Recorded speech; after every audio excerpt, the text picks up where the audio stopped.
सुप्रभात बच्चों, कैसे हैं आप सब। उम्मीद करती हूँ आप सब अच्छे होंगे। तो बच्चों, आज की कक्षा में हम पढ़ने वाले हैं अध्याय नंबर 5, जिसका शीर्षक है बंदर का तमाशा। तो सबसे पहले हम देखेंगे, चित्र देखिए और नीचे दिए गए प्रश्नों के मौखिक उत्तर दीजिए। तो हमें यहाँ पे एक चित्र दिया गया है और कुछ प्रश्न दिए गए हैं। तो चलिए इन प्रश्नों को देखते हैं और इनके उत्तर देते हैं। लोग क्या देखने आए हैं? तो हम यहाँ देख सकते हैं कि ये चित्र किस चीज का है? सर्कस का है। तो लोग क्या देखने आए हैं? सर्कस देखने आए हैं। फिर अगला प्रश्न है, लड़कियां क्या करतब दिखा रही हैं? लड़कियां क्या कर रही हैं कि एक तो रस्सी में चल रही है और एक कुछ हवा में झूल रही है और एक रिंग में लटक रही है।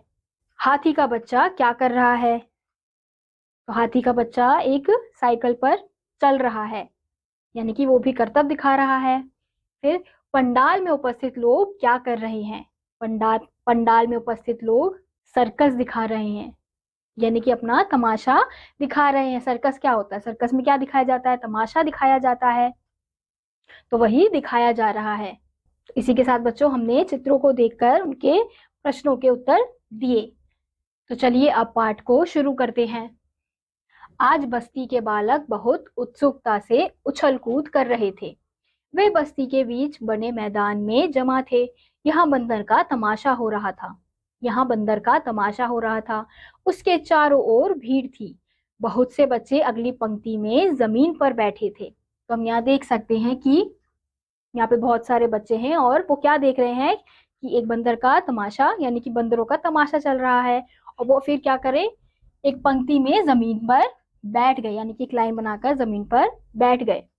फिर उसके बाद मदारी एक हाथ में डुगडुगी बजा रहा था। उसके दूसरे हाथ में रस्सी थी, जिससे बंदर व बंदरिया बंधे हुए थे। मदारी ने कंधे से झोला उतारकर अपनी बगल में रख लिया था। बंदर रस्सी में बंधा हुआ ही मदारी के चारों ओर चक्कर काट रहा था। बंदरिया के सिर पर एक नीला क्लिप लगा था। सुंदर नीली फ्रॉक में वह बहुत सुंदर लग रही थी। तमाशा शुरू हो चुका था। डुगडुगी की आवाज पर बंदर व बंदरिया ठुमक ठुमक कर नाच रहे थे। ये सब देखकर सभी बच्चे खुश होकर तालियां बजा रहे थे। थोड़ी देर बाद तमाशा खत्म हो गया। मदारी ने घूम घूम कर दर्शकों से पैसे इकट्ठे किए। तो हम यहाँ देख सकते हैं कि एक मदारी अपना तमाशा दिखा रहा है कि वो दो बंदर और बंदरियों को लेकर आया है और उन्हें कैसे रस्सी में बांधकर और एक हाथ में डुगडुगी बजाकर उन्हें उनका तमाशा दिखा रहा है कि वो डुगडुगी बजाता है और बंदर बंदरिया क्या करते हैं, नाचने लगते हैं, उसके चारों ओर चलने लगते हैं, भागने लगते हैं। और बंदरिया कितनी सुंदर लग रही है, उसने क्या पहना है, नीला कलर का फ्रॉक पहना है और क्लिप लगाई है बालों में। और सभी लोग इस तमाशे को खुशी खुशी देख रहे हैं। फिर अंत में क्या होता है, तमाशा खत्म होता है।